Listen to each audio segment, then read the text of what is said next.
Hello, alors comme vous avez vu dans le titre de la vidéo, aujourd'hui je vais vous parler de la Chine. Chris et moi on est partis 3 semaines et demie en Chine et on va vous expliquer un peu dans cette vidéo comment faire pour se débrouiller avec les différentes applications, sachant qu'on ne parle pas chinois. Et voilà.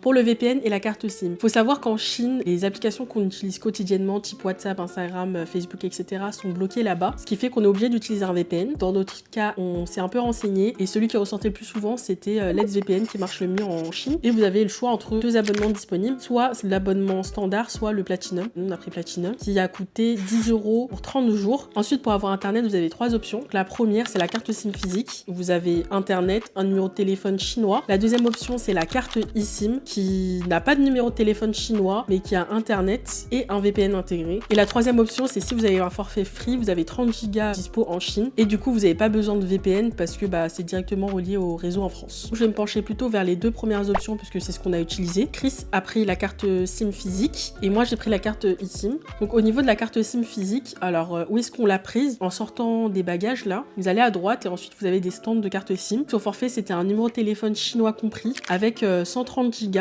et tout ça pour 21 €. Si vous utilisez la carte SIM physique, il faut un VPN pour pouvoir utiliser les applications, sinon elles seront bloquées. Pour la carte eSIM, donc moi je l'ai prise sur trip.com, 23 à 25 € pour 50 Go pour 30 jours. Par contre, vous avez un VPN intégré, mais vous n'avez pas accès à TikTok. Nous, ce qu'on vous recommanderait, ce serait de prendre une carte SIM physique, parce que je trouve qu'un numéro de téléphone, c'est hyper important. Même si les gens vous disent que c'est pas forcément nécessaire, nous on a trouvé que pour 3 semaines et demie, c'était quand même assez nécessaire pour, par exemple, faire des commandes sur Internet, commander à manger en livraison, faire des réservations au restaurant, etc. Enfin, franchement, ça nous a été beaucoup utile. Et aussi, une des différences entre les deux, comme j'utilisais Let's VPN en plus du VPN intégré dans ma carte eSIM, parfois pour payer, ça a bloqué un peu au niveau du paiement. Fallait que je désactive Let's VPN pour que mon paiement passe. Alors que Chris n'avait pas forcément ce problème-là. Que lui, son débit, c'était plus rapide et tout. Quand il faisait des recherches, ça allait beaucoup plus vite que moi.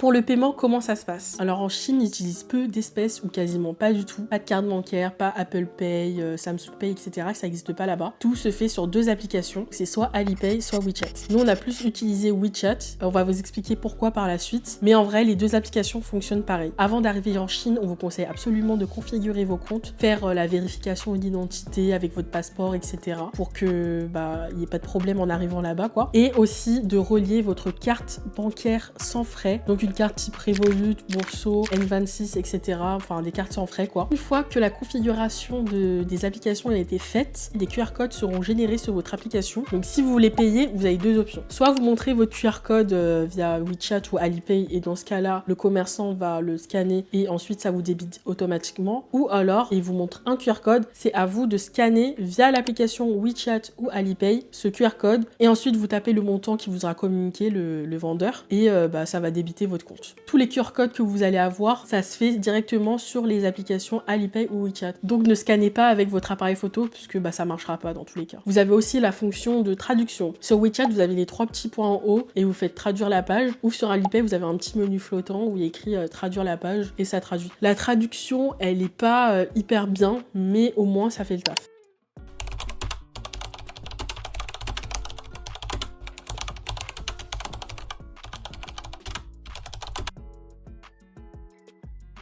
Alors comme je vous ai dit, nous on a plus utilisé WeChat que Alipay parce qu'en fait sur Alipay vous avez des frais à partir de 200 yuan d'achat. Donc par exemple un article qui coûte 210 yuan, il y aura des frais. Mais par contre, il y a quand même des frais sur WeChat, mais à partir de 1000 yuan par jour. Donc une fois que vous avez dépassé votre plafond de 1000 yuan, vous aurez des frais si votre article coûte plus de 200 yuan. Je sais pas si c'est clair, je sais pas comment mieux expliquer quoi.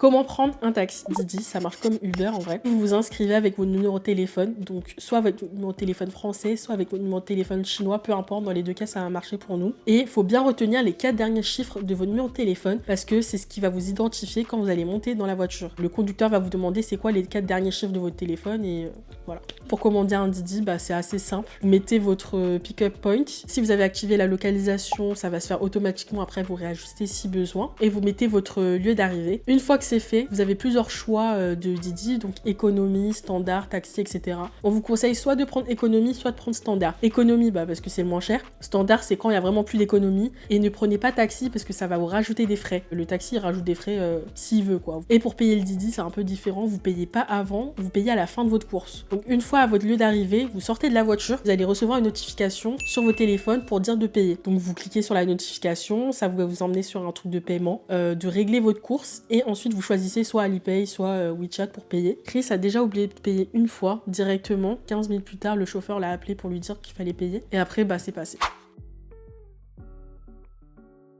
Où est-ce qu'on a réservé nos hôtels? Généralement, quand on voyage, on prend quasiment tout sur Booking. Mais là, en Chine, vous conseillera plutôt de prendre sur trip.com parce qu'on a remarqué que sur Booking, il n'y avait pas tous les hôtels disponibles et que sur Trip, il y en avait quand même pas mal et beaucoup d'avis aussi. Après, j'ai remarqué qu'en Chine, ils demandent beaucoup de 5 étoiles. Donc, il faut quand même faire attention quand vous choisissez vos hôtels. Si vous voulez un bon hôtel, type 4 étoiles, vous pouvez vous en sortir pour environ 50 à 60 € la nuit, quoi.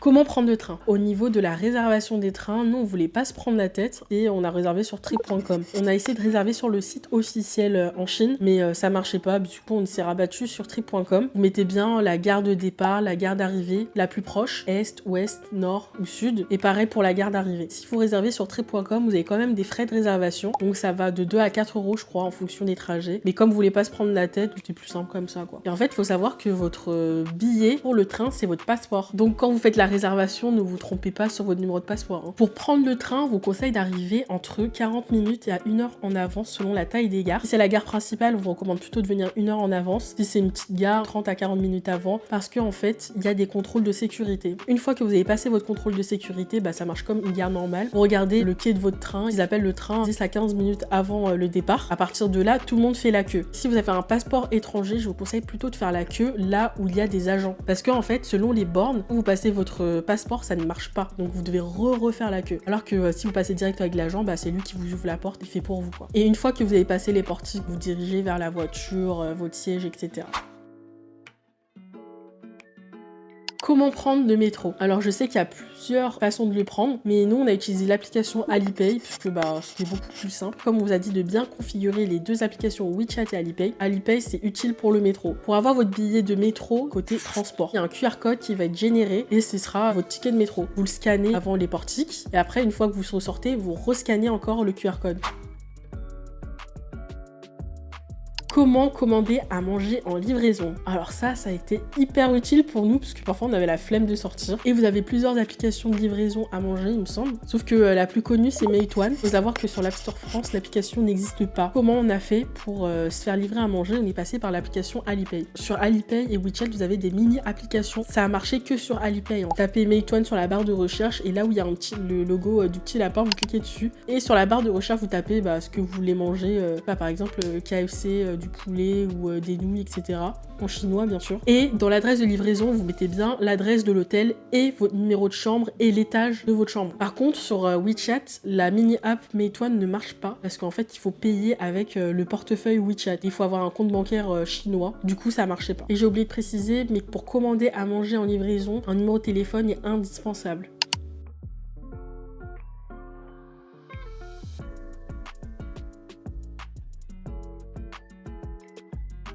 J'espère que la vidéo vous aura été utile si vous allez en Chine. Si vous avez des questions, n'hésitez pas à les poser en commentaire, on vous répondra avec plaisir avec Chris. Et du coup, on se retrouvera pour de prochaines vidéos par la suite.